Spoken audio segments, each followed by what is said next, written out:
You're listening to the Board Game Snobs podcast, a ridiculous podcast with ridiculous hosts that discuss ridiculous things. And any mention of board games is purely coincidental. And so, without further ado, and with a heavy dollop of shame and embarrassment on my part, I give you the Board Game Snobs.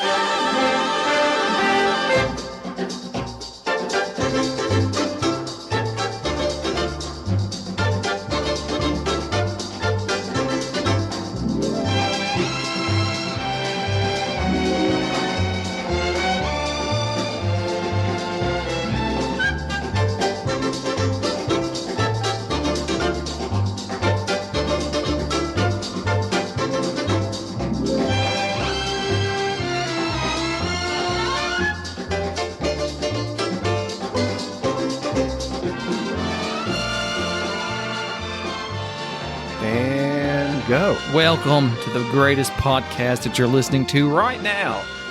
Board Game Snobs. Oh, I'm clicking my pen. I gotta stop clicking the pen. You can't hear my ear filter thing behind me. My room. I'll noise reduction it out. Purifier. I keep one in each bedroom and in my main living room. That big white box you seen. I don't know if it does COVID, but it's a HEPA filter. HEPA. So it helps you. HEPA you out with your breathing. It does. And it keeps the bugs out, which is probably why my allergies... What about farts? You can't run from farts. There's actually a science behind that. Go ahead. Though I don't know the science, but I looked it up and read about it one time. Because have you ever... Because there's some drag. You produce drag. No. Like the curvature of your buttocks is like a wind tunnel. It just like sucks the farts No, it's the particles. It's like a... All right, two things I do know that I will hit you with that. You can look up the fart thing later. This is Jerry, by the way. Done. This is Gabi. Hello. Two things. One, when dead bodies are decomposing, there's a certain day for which the molecules and such are decomposing off their body, that they're really bad. And if you walk into that, those molecules stick to your clothes, and that you will never get that dead smell. It's like day 4, I think. Something like that. I forget which day it is, but it's when the body has been decomposing for some time. You might as well just throw your clothes away. That's number one. Number two, dogs with big ears, they smell with their ears. I did not realize that to hear recently, but dogs that have shorter ears, when they run, they're chihuahuas. Yeah, they don't have any big sense of smell because nothing's wafting up the air around them. But bloodhounds, things of that nature, have big, longer ears. When they run, their ears are actually wafting up, and that's stirring up those molecules into their nose. That's why no wonder I can smell better than most people. Certain breeds of pit bulls, like in Hawaii, have bigger ears, have ears like hounds because they're using them to hunt hogs. I think it's Hawaii. Interesting. I know. I'm knocking it up. Semi-interesting facts. Bad news, because the rest of this podcast, I'm going to go right out here. That's it. We've peaked. I don't have my sidekick with me. We've peaked at banter. Because I took Enrique with me kayaking in Beavers Bend, Oklahoma. And this man, because let's remind all of our listeners, Enrique is a full-grown man. All right, he is not a child. Is that describing something a beaver can do? Beavers bend? I think there was They flex, they thrust. I think it's just a bend that they found a lot of beavers. Because we do put in our kayaks right... bend in the river. At the bend where the runoff, the dam. The bend where the dam's at. There's a big dam. And they blow this... Hey, look, we're not going to do any lowbrow dam jokes. They blow a purge siren right before they let the water out, and I made the mistake of camping purge right before that, and I'm sitting there like 4:00 in the morning. They blow that siren. I'm like jumping up, thinking, "Well, it's not tornado season. What are they doing? Is it the purge?" The purge, and unfortunately, that's how it happens once a year. My poor. Got Enrique. I start strangling Enrique. This is for all those times. Who would you take out in the purge? No, it's just for the water. Let's not do who would we take out during the purge. Please don't. Because that would be... that's dark. That would be super dark. But anyways, someone else who's very dark. Much like Enrique's legs. Enrique so I hear. Got crispy. So we're halfway down this like 4-mile stretch of this class 2 rapids. Painful. He says, nobody offered me sunscreen. I'm applying. Oh, so it's your fault. Yes. I'm applying out of my dry bag. I am taking out my SPF 110 because that's the bare minimum I have to use. I have to use solar, like reflective stuff to keep the sun off me because I'm 75% Irish. I crisp underneath a 60-watt bulb. I can't go out in the sun. So I'm slathered. I look like powder. All right. And he's like, I don't know. I don't have any. I don't. You were like moving your Lucky Charms around just to get the cream on underneath. You betcha. And I missed one little spot, like a little 1-inch square on my left knee. The size of a 4-leaf clover. On my left knee. On your left knee. I've been limping ever since. It burnt me so bad. You see my knees? Have you seen my knees? I've seen your nephews. Ha! See that knee? Well, that is red. You got some color. I know. Look at you. Enrique and that color is red. Got burned bad. So you've never been brown in your life. You've been white or red. I have been so white, like you would lose me in a snowstorm. I used to be bleach blonde. All the kids in the family are born bleach blonde with blue eyes. And then our hair slightly darkens and the eyes turn green. But this is the darkest I've ever been. This is the most sun I've ever had. And I'm still like white. Like I'm raising up my Steelers shirt. I'm pretty white when I... No, you're cream. I don't have any sun. You're cream. That's true. So anyways, Like but yeah. almond. So Enrique calls me today and says, hey, I know we were going to go bowling, which I told him he was going to go bowling, and I wasn't going bowling. Well, before that, for this recording session, I called Enrique and I said, hey, I'm going to run to Jerry's because we need an emergency pod for this week. This is an emergency pod. We are, we're down and we're out. We don't have any. I said, I'm making a special trip to Jerry's. I'm going to just drive up there, record, go home, edit, get it ready to go out the next day, pretty much. Enrique says, can't go. I'm like, oh, no. You can't go. Are you sick? You got to work? I'm burnt. So apparently he's immobilized. Yeah, he called me right after that and said, he never calls me. Except to call me to say, hey, let's pick me up so we can go bowling. So when he called me to tell me I can't go bowling. I can't move my arms. And his words were, I can't go outside into the sun. And I could tell in his voice he was in pain, which is a rare thing for him. So did you go yesterday? Yes, it was Sunday. I went Sunday. It was especially hot. Sunday afternoon. Incredibly hot. Southeastern Oklahoma, 110 degrees. And of course, on top of that, you're on top of the water with the sun reflecting upon you. You're toasted from you might as well be in a tanning bed. Hillbillies tubing down the river, drinking. And they weren't worried about the sun. They don't care. They're so burnt out anyways. They're bright red as it is. Bright red. All right, what are you doing? It matches their noses. Yeah. So anyways. So yeah, that's what I did. And you cornholed. I cornholed. Actually, I cornholed one game.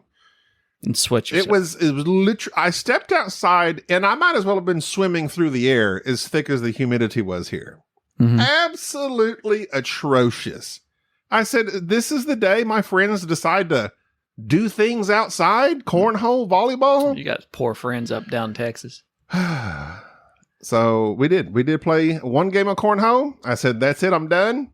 But volleyball, I love too much, and we did play about 6 games of volleyball, and it was fun, and I was sweaty, and I took a shower at my friend's house. I brought clothes, changed out of everything, changed out of my soggy underwear. Did you know how to operate their shower? I said, ma'am, miss, friend of mine, may I use your shower? And she said, yes, please. Wow. So I went in there and showered. That's how bad it was. I don't know if I want you using my shower. What's that? I just don't know. This is weird. You know, these days That's a personal thing. Working from home, as you are now, you're not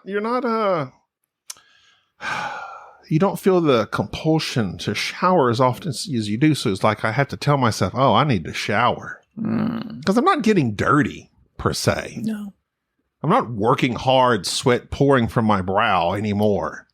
To give you just an idea of how far away I am from you in this topic, I went outside to walk something to my shed while you were on your way here, which is about, it's like 30 yards from my house. I walked back to my house. A stone's throw, one might say. And got in the shower because company's coming. No, you're missing my point. I've showered twice a day. I change my underwear thrice a day. Now, changing underwear is basically showering. Oh. But here's what I'm saying. This is what I'm saying. I don't sweat. Change your underwear. I don't sweat. You don't sweat. I don't sweat anymore. What happened? I stopped going outside. Jerry, I don't leave the house from Monday morning when I start answering phone calls till Friday evening anymore. You've become a hermit. I'm a hermit. No wonder you left your home and drove an hour to come to my house. That's Yes, weird. I needed to get out. That's interesting. I don't know who I am anymore. I'm literally in the home. I am in the home from Monday morning You're homebound. until Friday. Pretty soon they'll be craning me out if I'm not careful. Be cutting a gobby-shaped hole out the side of the house. That's no And moon. here I come. Stop that. Stop that. Pizza the Hunt. Pizza the Hut. Speaking of friends, we have an email from Adam M. that is very tardy. It was mailed. It was emailed to us January the 13th. Now, If you're tardy once, but then you're tardy again, what would that be? I thought you were about to. Did you hear me suck in and breathe and get ready to swallow the laughter? I thought you had a pun lined up There's there. a Pete and a repeat joke, but I don't think you can do that with tardy. Oh, okay. I thought you had something planned. I thought I walked into a joke just then. So when you start with that cadence, I automatically start swallowing so I don't bust up laughing. Well, I mean, there was a joke there. I just didn't make it because I'm very PC these days. Oh, are you? I try to be. You're not an Xbox fan. You're a PC now. I'm a PC guy. All right. Squirrel fall damage from Adam M. This gentleman emailed us. That's his last name. Adam. Hello, Adam.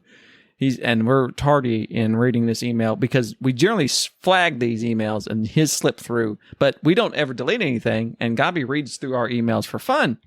Hey, Gabi and Jerry. Should have put Jerry first. First off, I love the podcast. Found out about through Sporadically Bored and is now one of the podcasts that I listen to as soon as it hits my feed. I'm done, Hughes. Don't do this.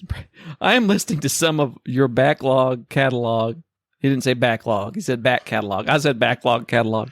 And I just finished the episode Autism and Board Gaming when Jerry started talking about squirrels being immune from injury or death from falls. I saw that. I want to see. I even decided to write in before Jerry said at the beginning of the listener email portion that someone would send an email about squirrels. 7 years ago, I was walking my beagle, Charlie. That's what I like. When people name, this is a side point here, when people talk about their dog and they say, tell me what kind of dog it is so I can picture it. And if you want to add their name, tell me their name. That's important because I will judge you by 1, your dog, and 2, what you've named said dog. Okay. Charlie, for a name of a beagle, is a solid name. Okay? I know you've never had a dog.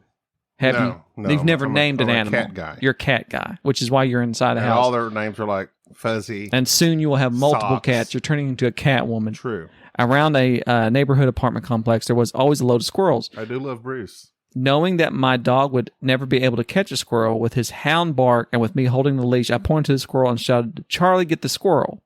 He put that in parentheses. Charlie, get the squirrel.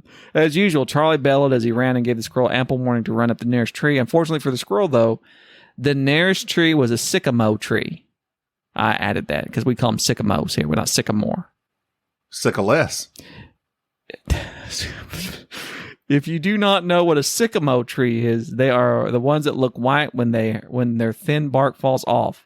A quick search suggests that their range stretches as far as at least parts of Texas and Oklahoma, so maybe you have them there. I really like the fact that he said, Adam, write us again. I've already tell you're one of these people. You're good at emails. Anyways, when the squirrel hurried up the tree, it grabbed onto some of the thin bark, and the bark separated from the tree. The squirrel fell 20 feet, hit the ground on its back, gave a twitch, and went still. I watched for a few minutes and expected the squirrel to stir and run away, but never did. Charlie and I finished our walk, and it shocked me at what I'd seen. I'm sure that Charlie never forgave me for letting him have the squirrel, and I told him to go get. Now, assuming the math on squirrel terminal velocity or squirrelminality, I don't know how you say that. He made up his own word. Maybe the squirrel wasn't actually killed by the fall. Squirminal velocity. Squirminal. I've reached squirminal velocity. The squirminal list. Oh, you gotta be nuts. Did you watch that? With Chris Pratt. The squirminal list. All the squirrels that's done him wrong. Where are my nuts? You cheeky.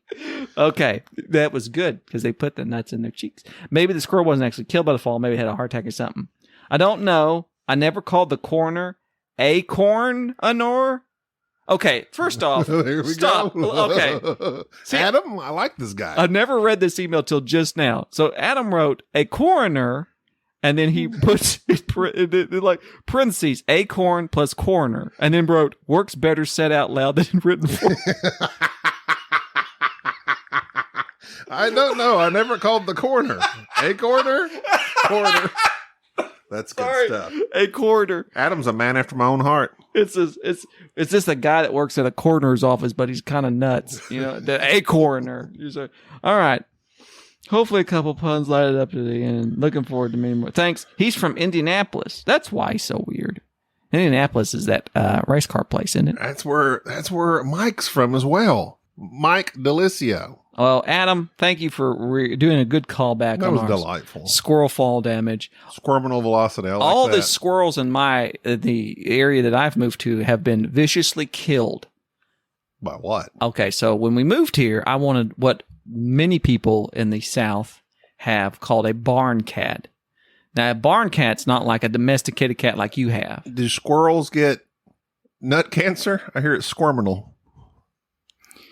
So a barn cat is just a wild, semi-domesticated cat that you still want to keep its instincts to where it will attack and kill varmints, but you don't keep them in the house. You don't. They're not part of the family. They're more like a hired hand. I was going to make an instincts pun, but I shied away. Basic instincts. Okay. So we have like a little shed. So we have It's not that little. a so-called barn cat. You don't have to be so modest when it comes to your shed. My shed's large. I like We're big not gonna barns, shed- we're and not- I cannot We're lie. not gonna Okay. shed shame you. Okay. All right. Let's shed some light on this subject here. My barn It's cat. a watershed moment. My barn cat has killed everything that moves because she is so efficient, and I didn't realize this. So we adopted her. We rescued her. We didn't. The neighbor gave it to us. And she will climb trees, and you'll watch her go up a tree, as I did one morning sipping coffee, and then hear a rustle. Not crow, but a rustle, and she will come out of the tree with a squirrel Husband to a murdered wife. in tow. Father to a murdered son. Squirrelus Maximus. And she'll kill squirrels. She'll go up in the tree and then just plummet to their death with them. I wonder if he ever just said, my name is Russell. That's a crow. That's not a crow. That's a rooster. That's a rooster. Rooster Cogburn. That's a rooster. Roosters do crow. Russell. Wait a minute. Why do roosters crow? See? But crows don't roost. Crow's caw. What do caws do? They drive really fast in Boston. Get to the car. No, that was a. You set yourself up. I did. You know how hard it is to go from a Russell Crowe. That was like that Kevin Bacon thing. Russell Crowe. What do crows? Crows don't rooster. Roosters crow. Crows caw. What do caws do? It's Matt Damon. Get in the car. Get in the car, Ben. I do not know this man. Listen. You get that right. I blame Adam for this. Adam, because he started this. Anyways, so we read an email. We're very sorry for taking so long to not read your email because we really do try to engage our fans. Adam, if you're... Because it's very hot. Adam, it's been very hot. January 13th, he sent this. And it's like, what is this, July? I mean, we give it a good 6 months to, That's our turnaround. stew on it. Well, it takes us a while. Anyways, thank you, Adam. Very good. So next, I want to bring up, several weeks ago, with our dear friend Bruno, we did Den of Wolves, the mega game at BGG. And we desperately wanted to play this with Gabi because Gabi wasn't there the first time. Our crispy friend Enrique and I did it back in November. Please go back and listen to that episode regarding our little foray into our first mega game. And we wanted to introduce Gabi to it. And so Gabi, who is, I wouldn't say that you're a wordsmith, you're a punsmith. Like you do good one-off Like you do good Every now and tagline then. every now and then. Every now and then. I'm a modest person. But not like full-thrown description of your feelings. No, God, no. So, thankfully, God has provided us with something called ChatGTP, Oh, yes. which has been driving me insane here lately because I keep seeing all these things pop up saying, why aren't you doing this with ChatGTP? You can make tons of money. I don't know what people are using ChatGTP to do. It hasn't helped me. I've asked it questions. I spent up all night talking to it one night. It's basically Enrique on the internet. Did you download one of those, like, I do. The female versions? Are you lonely tonight? Here's your female chat AI. Hey, Martha. How are you tonight? That explains so much. I am fine. I keep asking. How are you? Keep asking it to make these PowerPoints. It's like giving me these really suggestive answers. Okay. Then it kind of explains it. Would you like to go? Here's one. I downloaded Chad GTP. I'm sorry. And it just started, you want to come on down here? Yeah. Well, what you been up to? What you been up to? Eating some good shrimp lately? Come on down. We'll drink some monsters and punch holes in the drywall. So. That's Chad. Chad GPT. He drives a GT. GTO. GTO. Let's see. So. Stop. Hold. Okay, yeah, what I was going to say doesn't really matter. It doesn't matter because So you let's go put back to everything this. that you were going to say into ChatGTP. So I cannot say words very good. You can't emote. I can't say words. Like it's hard for me to be descriptive and all this stuff with what I say, and much less, I'm not going to write it down because I get, what do they call that, carpal tunnel syndrome? I don't have nothing written down that page. I just showed you. I'm sorry. So, I mean, I used to keep a journal. I see your little drawings. I don't have anything written down for this podcast. Okay. So I was like, Chad, GPT, tell me how I felt about this. And I told Chad in so many words how I felt going in, the reasons I felt that way, the type of game it was, Den of Wolves, social deduction. It's a large group of people. It's Battlestar Galactica, basically. Yeah. And then I said, this is how I felt coming out of the game. And then it formed Chad, words for you. AI, GPT. Is it GPT or GTP? I'm going to look up what the GTP. I'm going to ask it what does the GTP stand for. It doesn't know. I'm going to ask Chad real fast. Go ahead. And I told it to write a letter to our listeners. But so you read dramatically, if you would, what Chad kept. And the reason that we're being so meta about this, and you know I hate how meta because we we could have just said, "Hey, I wrote this." Yes, but you wouldn't have known. Because, like, we all listen. You might have thought, "Wow, he is a wordsmith." Everything. Have you read Richard Simpson? It's all fake. Richard Simpson's blog. Everything's here lately. fake. Oh, everything. is it? Everything's fake. Richard Dick Simpson. He doesn't even exist anymore. I'm pretty sure he's ChatGPT. He's an AI. He's an AI, which explains so much. He's like an animatronic. There's just a come to my show. Richard Simpson. Every time you hear he does impressions of me. Sounds just like Scotland. He sounds like a robot doing an impression of me. Yeah. So I don't even know where Scotland is at. It's not real. It's not. Never seen it. Fantasy movies. So when you go into Sherwood Forest, it becomes a fantasy world, and you end up in Scotland, which doesn't exist. It's at the end of the rainbow, where the pot of gold is. So Chad, the GTP robot, said, "This is how you feel, Gabi." It stands for Chat Generative Pre-Trained Transformer. The GTP, Chat Generative Pre-Trained Transformer. Are your children having a techno dance? I'm sorry. Okay, so hey, Jack's been really getting into the raves here lately, I guess. I was wondering what all the glow sticks were for. I hope he didn't get into my Heineken. What are they doing? Read your thing. I'm gonna go get my kids to calm down. No, let them have fun. It's bothering. No, let them have fun. I will not have. You're only a kid once. Kids be depraved for like 18 What years. are they watching in there? Maybe I thought they might do. Remember that old Nintendo dance where you have to step on the steps like front, back, jump. Dance resolution? Yeah, revolution. Or resolution. Resolution. That's what Tron did. De-resed. Well, I didn't like the revolution part because it gives the idea. Dance, de-resolution. Calls back to the French Revolution. He just dies. I'm not big.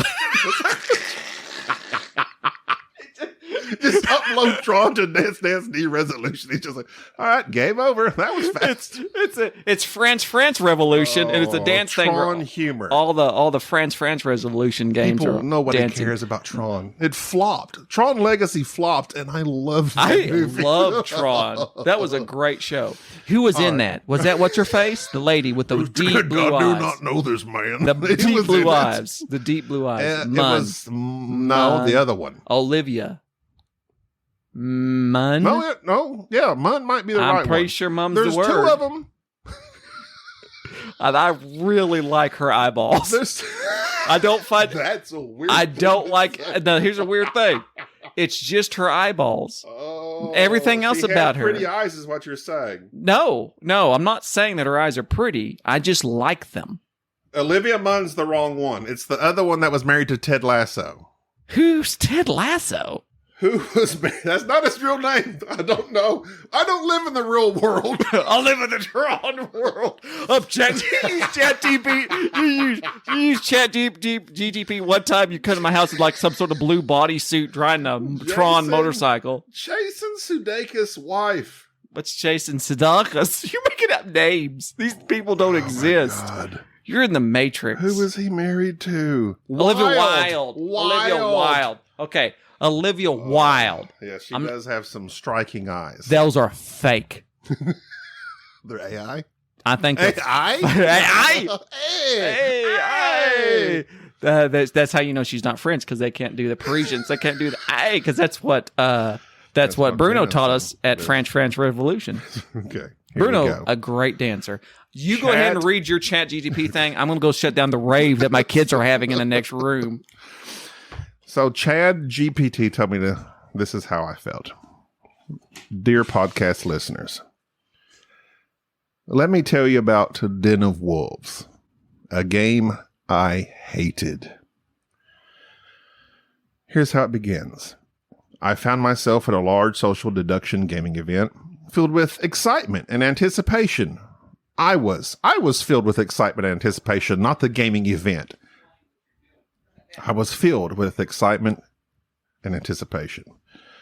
The room was alive with vibrant energy as players strategized, alliances formed, and trust was tested. Like just right off the bat, people were like, all right, here you go. Here's your rows and go. And people just started talking to each other. You're freestyling. Stick to the script. Yet, amidst the laughter and camaraderie, I was plagued by a paralyzing sense of anxiety and social fear that threatened to consume me. You punked out. The parameters of the game itself were vague. My role in the game was particularly vague. As gameplay began, I was stricken with sadness, as I had no idea what to do, or how to do it, or who to do it with. It was overwhelming. So many people doing so much, yet I had zero comprehension of how to fit in. I was overly stimulated, underwhelmed, overly anxious, and sad, all at the same time. In that moment, I made a difficult decision. I chose to leave, to retreat from the overwhelming sea of faces and the daunting task of engaging with others. Like I was. It wasn't an easy choice, as I looked Jerry in the eye and I said, I've got to go. I can't take this anymore. Can I pause right there? And can I insert something? Go ahead. So, all right. I could tell, because this was a few hours in to the game, that when you told me you were going to leave and didn't feel it, I felt okay in that you did that. Because it was obvious it wasn't clicking for you yet. And I felt bad for you, because it really felt like the game just didn't land for you this time. Go ahead.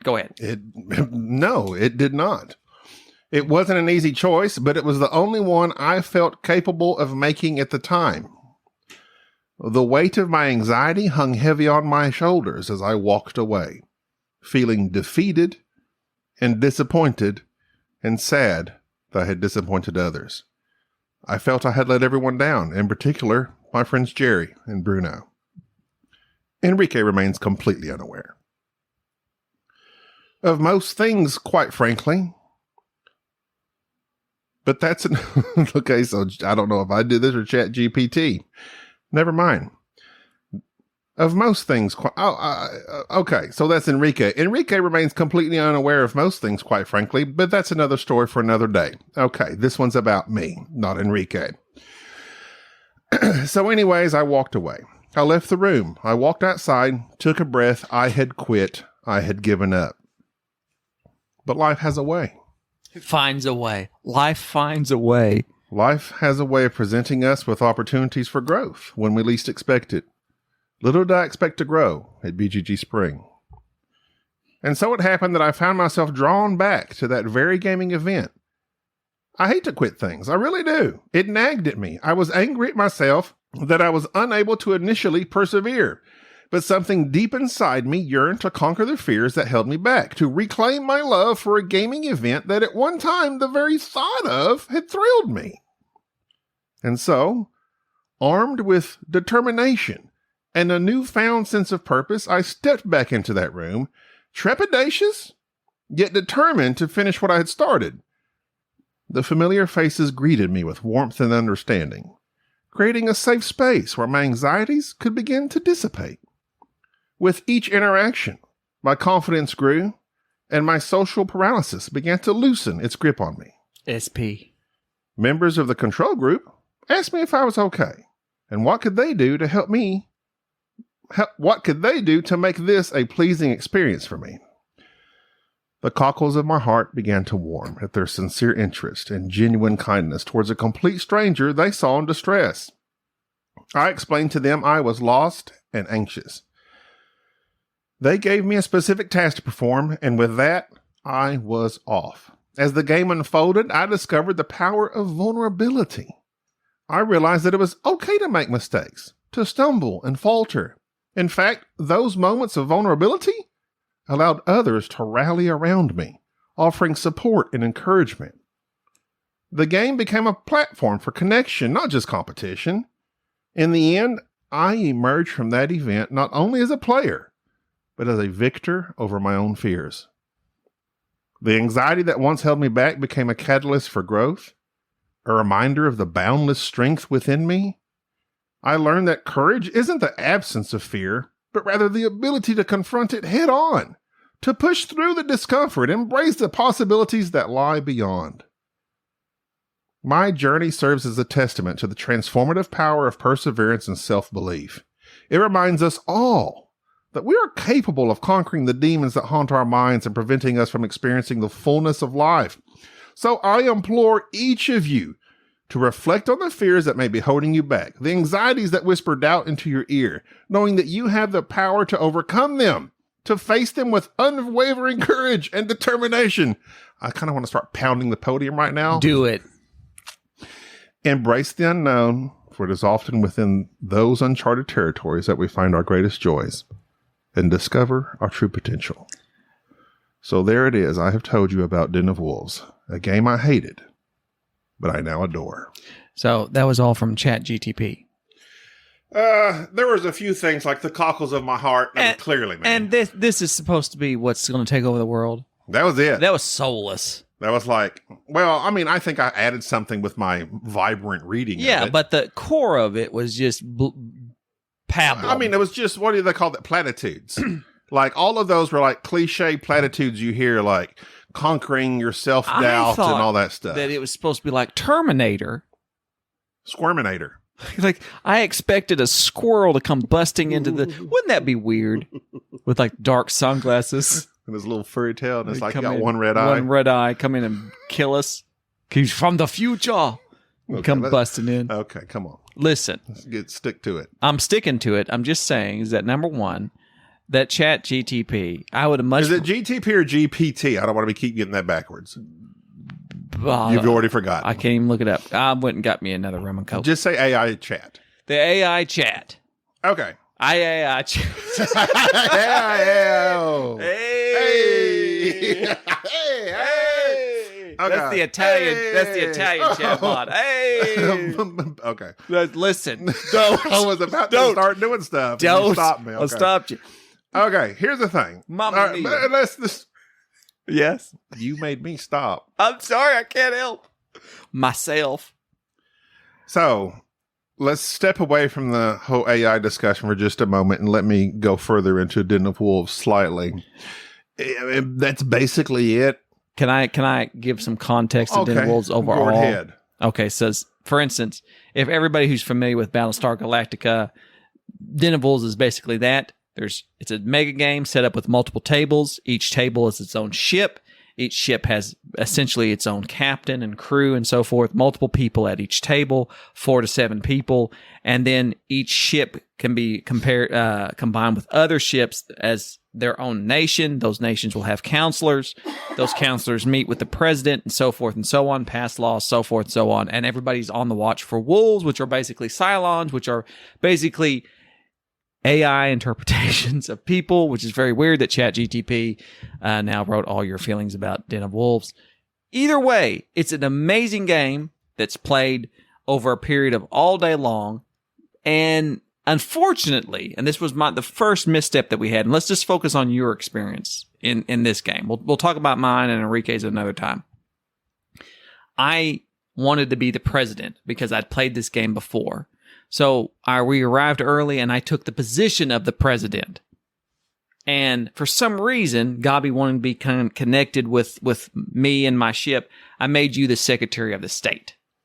Well, I wanted to be with you because you knew the game, and I thought, well, right, I'll stick close to Jared. And he'll kind of show me the ropes. Also, Bruno showed up unexpectedly, and I made him my vice president. So I have two people. Unexpectedly, but in the fact that he actually showed up, you had told him about the game and invited him. I begged him to come. Didn't know, you didn't think he was going to show. I didn't think he's going to show. When he showed up, it's like, okay, this is my VP. And I'm going to say, I don't know if you're going to go into this later,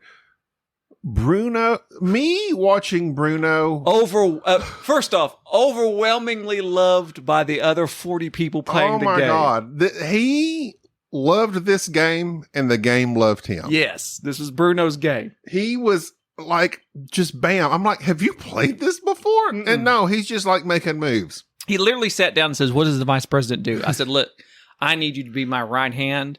I'm going to talk to you about stuff, and then you go out and glad hand people and just make sure that whatever I'm talking about, make me look good. The whole game was in Bruno was out there just politicking. And so anytime you're playing one of these styles games where like, we have a whole several rounds that surround Bruno and whether or not he has betrayed the whole game in the game of the game. Everybody thought Bruno was a traitor because of one I don't want to go into this because it'll make me mad, but one incompetent mix-up by the Admiral. Everybody was blaming on Bruno. And the fun thing was that everybody still liked Bruno, even though they thought he was. They were like, and I had to invest. Okay, so we're getting into something. Okay, so let me just say real quick. There was a part of the game. There was a part. I'm sorry. There was a part of the game where people were so demanding to investigate Bruno for being a traitor, and I literally screamed. I was so frustrated because I knew he wasn't a traitor that I yelled out loud, he can't be a traitor. He's Canadian. And they just looked at me so odd. Like that was like a thing. It's like, he's Canadian. He's fine. Trust me on this. And then the last thing that happened in the game was Bruno was justified. He was not. Anyway, go ahead. I'm sorry. He showed himself to be a good man. The other problem that happened was that you were the Secretary of the State. Okay. The Secretary of State had the most vague job description, and that it didn't have one. Okay, and here's the problem. I made the mistake of thinking this would be good because I could kind of direct you to do stuff, and unfortunately, right away, I got tied up into a big debate. You were in meetings constantly. Trying to save the fleet. So the last thing I told you... So I'm just like walking around. Okay, so here's the thing. So I'm thinking this is kind of a classic... I don't know. I was thinking most people have rules, specific jobs and rules. Like Enrique, last time I remember, you said he was in charge of either food or water. And literally, just to give context, again, this game went on for like 8 hours. Enrique was at another table. I had zero interactions with that boy. I never saw him. I told him to be the captain of a ship. He said, I don't feel like I'm qualified. He was the first officer. And all I know, we need Enrique. I wish he hadn't burned himself. He was over on another ship and he was rocking it. That's all I know. So I remember Enrique saying his job in the previous game of Den of Wolves. He was an engineer. He was over like water. Mm-hmm. So they were delivering water. But most people in the ships and tables near us, they had these abilities and things. And I kind of heard them like trading. Well, I can do this for you if you do this for me. So then that got into my brain.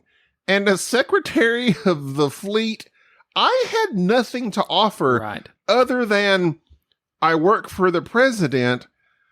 We can grant you some, maybe make a law. I didn't know what to do. Like literally, they throw you into this game and it's like, okay, now go play. And I'm like, what? And I made the mistake at one point catching you, and you were saying, I don't know what to do. And I said, well, just think of what the Secretary of State do. And you said, who's the Secretary of State? I said, like Hillary Clinton. And immediately you deleted all your emails. So I started got rid of my emails. See, that joke would kill if it was 2016. We're only like 6-7 years behind. Anyways, but no. So, but what happened when you told me about lunchtime that you were leaving? And I was like, I get it. I felt really, really bad. And it was like a combination of being socially overwhelmed, overstimulated. Like there was a room of how many people? 40 people. 40, 50 people. And to give more context, the rounds were 30 minutes apiece. And the first 18 minutes was everybody milling around talking. And then the next 12 minutes was everybody at their table discussing strategy on your ship. So it's literally like 20 minutes of you running around talking and people wheeling and dealing and spreading rumors and fighting and things and strategizing. And it's all social. There's not much game mechanic other than socializing. And so that's horrifyingly overwhelming if you're introverted and also don't have a clear understanding of what you're supposed to be doing. And I needed a rule set in front of me saying, okay, I need to do this. And I did not have that. There was a vague one saying, okay, Secretary, basically you're kind of the captain of this ship. But even of our particular ship, there wasn't a whole lot to do. But there's two things that saved the game for you. The first one was done by the control. The control are the people who run the game. And this gentleman, who was also at my first game of Den of Wolves. I mentioned him when I said this. Absolutely did exactly what you want somebody who's running a game day to do. So after I had left the game, and I could almost get emotional over this. This is how much it touched me. Touched by an angel. This man was an angel. He was an angel. What's that woman's name? Jennifer Love Hewitt. No, that's not her. Oh, no? No. Seventh Heaven? No. Touched by an Angel was a show. It had the Touched by the Angel lady. But it wasn't Jennifer Love Hewitt. It was and then there was another woman, and I can't remember the name. It used to come on after our favorite show that I used to watch. Jane Seymour? No, Jane Seymour was Quinn. Dr. Quinn, medicine woman, who Sully, the guy, the Native American, who was obviously not a Native American in that show. You got to tell me right now. I've watched Dr. Quinn, Medicine Woman. I don't know how, because it's absolutely. You might as well, did you watch it right after Walker, Texas Ranger? I have seen every episode of Walker, and if you besmirch Walker, that's not Walker. First off, that's Conan doing Walker, Texas Ranger. Ranger. That's Conan. Besmirch the name of Walker. Cordell, listen. He always showed that skit. He pulled the handle. He pulled the handle. There was that. And the little boy says, I've got AIDS. Olstein, what's his name? Not Olstein. Jamie Olstein. That's the preacher. Joel Osteen. Haley Joel Osteen. I've got AIDS. Okay, we're getting off course. Listen, stay on topic. Okay, so back to the control group and of Den of Wolves. And so I left the game. I was frustrated and sad because I was so looking forward to it. I know Jerry, he kind of doesn't care, but I know he kind of cares. I care. He wanted me to enjoy this game. I desperately wanted I said, you. Jerry, it's not clicking. I'm miserable. I'm lost. I'm overwhelmed. My anxiety was kicking in. And I know anxiety is like this, what are they, a blanket statement these days, but it really was like it was bothering me. I knew you were wussing out. Okay, so there you go. So I left the game. I walked outside. I pondered. I was like determined. I really do hate quitting crap. So I walked back in and I went to Jerry and he's like, all right, you had another meeting. God, you had so many freaking meetings. That's when you're the president. So you were more like the first lady. Just mad because I was at meetings all the time. So then I started walking around, and I wish I knew the gentleman's name. We'll call him Doug. Let's call him Doug. He was a member of the control group. He's very tall. He's tall, Bearded. large, bearded man. And he pulled me aside. And he said... Quite imposing, too. He is, but yet so kind. He was very large. And, when we talk about... Okay, here's the thing in games. He has a Scandinavian look about him. Didn't you agree? Like, he looked like he was from the north. His name's probably Ivan. He looked like he's from the north. Ivan the kind instead of Ivan the terrible. Or is it Yvonne? Yvonne the kind. Speaking of Yvonne, make your bed. Dan said so. Yeah, Evan, make your bed. Okay. Quit playing so much Xbox. All right, so Ivan pulls me aside. And he says, hey, I just kind of noticed you're walking around. You left, came back. He says, is there something we can do, to help you? Or are you having fun?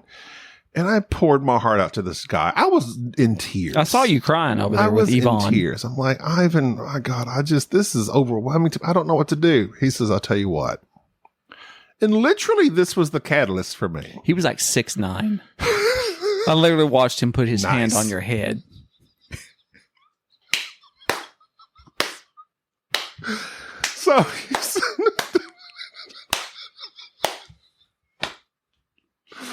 So he says to me, I set you up for everything that's good in your life. Go ahead. He says, I'll tell you what.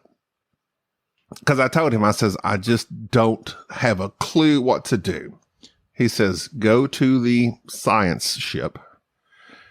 Your ship is basically defenseless because you're like Air Force One. You don't have any... Because you were with the president. Right. He which says, was me. You need some protection. He says, go to the science ship and ask for a large cannon to put on your ship. A camera. Large cannon camera.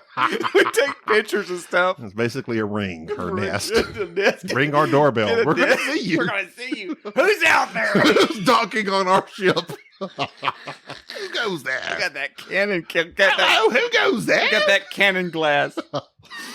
So he says, go to the science ship and tell them to build you a cannon. And this actually triggered this was the catalyst. It triggered the rest of the game for me because I learned, and this is what I learned. This game was not about bargaining because supposedly this is a group effort to survive. Literally, you just go around asking for crap. Yeah, you do. That's all there's no bargaining. There's no trading. It's just like, hey, we need this. We're on the president's ship. Like that. If we don't get this, we're dead. It's like the meme of that little child with the little porridge. Well, can I have some more, sir? That's basically, if you don't give us fuel, we can't jump. That's it. You go to the fuel ship, say, hey, we need fuel. You go to the water ship, say, hey, we need... And once that clicked in my brain, and once I went to that science ship and said, hey, we need a cannon, we're defenseless. The cannon guy says, well, we need this. What does he need? He said, we need an engineer. You need a television? He said, we can make you a cannon, but we need an engineer. Go get us an engineer. And off I was to the races. There you go. I went to the table that they make engineers. They train them. So I was off. So you go there, you go to that table and they say, well, to make engineers, we need this. So then you're just running around literally. We need nerds asking for stuff. Get us nerds. And so then all this is going on. And at the science table is where it came back to me. The science table really didn't like Bruno. They thought Bruno They wouldn't talk about him. They refused. He was very upset with Bruno. Yes. So that kind of started the catalyst with them trying to impeach Bruno. Which happens to the second part. So in one of the multiple meetings that I had, it got brought to my attention that my VP, stands for Vice President, Bruno Baronat. That's not Baronese. That they suspected that due to a bad jump that we had, where the fleet kind of had some problems with FTL jump, that the codes that were supposed to be very secretive, I had enacted a law because that's my job. We're president, I'm legislative, we're that I wanted a civilian person helping out, managing oversight of the FTL codes. And I trusted my VP. So that's what happened. And so then they started accusing him of incompetence. And then next thing I know, they were saying that he was a traitor. And I said, I won't stand for it. And I gave a very... You were sitting down. No, I never got up. That was a weird thing. I kept saying I won't stand for it. I was kind of like FDR and it not getting out of my wheelchair. I won't stand for this. They were wheeling you around. Wheeling me around. I won't stand for it. I just kept. Well, it got me a lot. Weird stance to take. It got me a lot of. It got me the sympathy vote. Everybody thought I was in a wheelchair the whole time, like wheeling me around because I had Gobby, pushing me around. Anyway, long story short, like, no, it's polo. Anyways, so water. I got it. I got you. You're wearing a polo shirt too. So I said, here, we need somebody to investigate Bruno. So I called Bruno over. I said, Bruno, do not pass go. Do not collect $200. Go straight to jail. I jailed my VP. And then I said, I need somebody that we know we can trust. And I looked around the room and realized Gobby had come back. I said, Gobby, here's what you need to do. I'm back, baby. You need to investigate and figure out if Bruno is a traitor or not. Go about it. So literally, you were the Kojak. Who's the only bald detective I can think of? Who more than Kojak? Who's the other? You're like the Leslie Nielsen off Naked Gun 2.5. What was that guy? I don't remember. Drennan. That just come out of nowhere. Wow. I don't even know if that's accurate. That sounds pretty close. I'm looking it up, but you were like, Drennan. You were going around, don't call me Shirley. I'm looking it up. You're mixing airplane, but I get you. So here's the thing with this game. I'm looking up the guy's name. Let me tell you, I want people to know about this game. Frank Drebin. I was so close. December 2nd, 1988. Go ahead. And O.J. Simpson was in it. R.I.P. Not him. The bones to this game. His wife. Are connected by such loose, sinewy tendons. That's a good phrase. But the meat comes from the players. Where did you now? Okay, did you? Thank you, Chad. Okay. All right. Okay. Did you Chad that again? Dadgummit. Listen, you can't be. No. So when I came back, so the beginning of this game is kind of the basics. The basics being, okay, your ship needs this to survive every round. You need this amount of food, this amount of water, this amount of fuel. Don't get it, your ship out of luck. Right. So, and the thing is, there is an admiral, there's the Battlestar Galactica, basically, that's like, okay, we're jumping to here, everybody needs to be with us. Well, a ship gets lost in that. The thing with Bruno was, he was accused of giving out bad codes to certain ships. The ship that I needed to investigate was conveniently lost in space. There was a whole dramatic thing. This game got dramatic.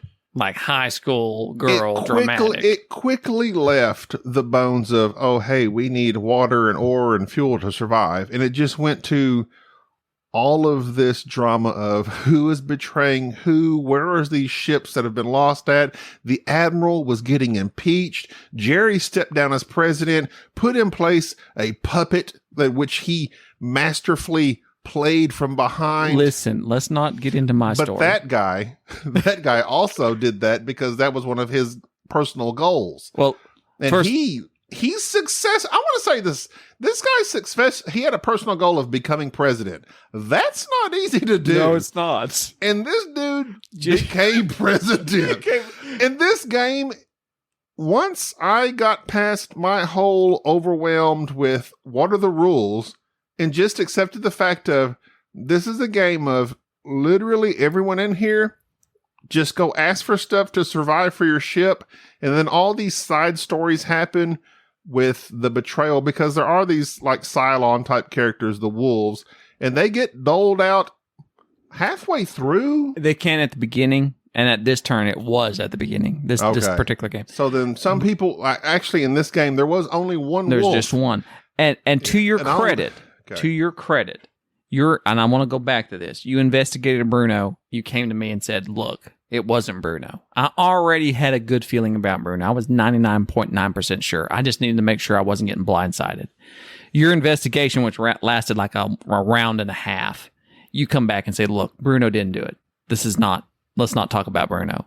And I said, okay. So we let Bruno out of the brig. I told everybody, look, my Secretary of State, who obviously is legit. There's no reason to suspect him as being a traitor. He investigated my VP. VP's cleared. Still later, it was venerated even more when they tested him, when they developed the technology of the last round. They demanded to test the VP. VP came back good. So Bruno was solid the entire game. So what was very proud of me, what I was very proud of was that I only had 2 people on my staff, both of which I chose, which was you and Bruno. And I just want to point this out. Everybody loved Bruno, even though they thought he was a traitor. He was the only person proved to be not a traitor. And then you quit halfway through and then did the Rudy put me in the game coach thing and came back. And next thing I know, our Air Force One has guns and you cleared our VP. Our VP had a scandal. He was a scandal. I cleared him of it. And you cleared him of it. And then what happened? Because I was so humble and now I don't want to get into my story. I don't want to spoil this for the fans. But the humility that I showed was extraordinary. Was so extraordinary that I set You up. should be proud of the humility you showed. The puppet government that I set up that I could run from the shadows. It was hilarious. Literally, the next president sat at our table and Jerry literally told him what to do every step of the What game. happened? One of the people that were the control guys come over and said, "So what happened? Did you step down?" I said, "Yeah." He's the president. He says, "Well, what's your title?" I said, "I'm the deep state." And he says, "What?" I said, "We don't have." I said, "No, I'm the deep state. I'm just the counselor / whatever. We don't exist. I'm the consigliere. I'm that guy." And he's like, that's not a position." I said, "There is one now." And I literally stayed where I was at and told the president what to do. You stayed on Air Force One. Yes. And you had quit. I was the Rothschild of the fleet. And they were like, "Well, you don't have a position. You don't have any rules." I was like, "I don't play by the rules. Get off my ship." And the last thing I told the president to do when I don't want to get in too far into this, but I may have insinuated that they were coming to assassinate him. And I said, "Look, just stop. This is the last round. Start busting caps." They had like a big meeting, like all the dignitaries were to meet on a ship. And then I with fled. with the sus admiral. And I fled. The admiral was super sus, as the kids say. He was terrible. Either way. Okay, I wanted to say real quick what was funny. So at the end of the game, the Wolves won. We all died. It was ambiguous, but it's very It was ambiguous. No, look, but I mean, like to think we didn't die because we that's fled. fine. We fled. We FTL'd our way We out of there. FTL our So what was funny was the Admiral and Jerry literally not literally, but in the game got into an argument. The Admiral didn't trust Jerry, the president, and Jerry was like, the Admiral has absolutely gone bonkers. Now I will hold for my next episode. Well, I will tell my story. Okay, you're gonna because do that. Okay. I very much got. There's some stuff happened. But what was humorous was the wolf, the betrayer of the whole fleet, well, there's only one. He was on the Admiral's ship, and at the end of the game, he said, the Admiral, he didn't say, okay. He implied it. He implied, okay, I will say his words. He said, I didn't have to do anything. Right. Because the Admiral played so poorly. He didn't say that part. He didn't say that part. But he said, I didn't have to do anything. And we were all like looking at the Admiral like, what are you doing? Do we want to do another episode? My heart wants to. Well, let's cut this right here. All right, listen, Adam, we appreciate you. Listen, this is Jerry. This has been an amazing episode. And I just want to say thank you, Chad, GPT. And Adam. Our biggest contributor. Adam. And Burnt Enrique. And get well. I'm Gabi. This is Jerry. Bye-bye. Thank you for tolerating this episode of the Board Game Snobs. Stay classy.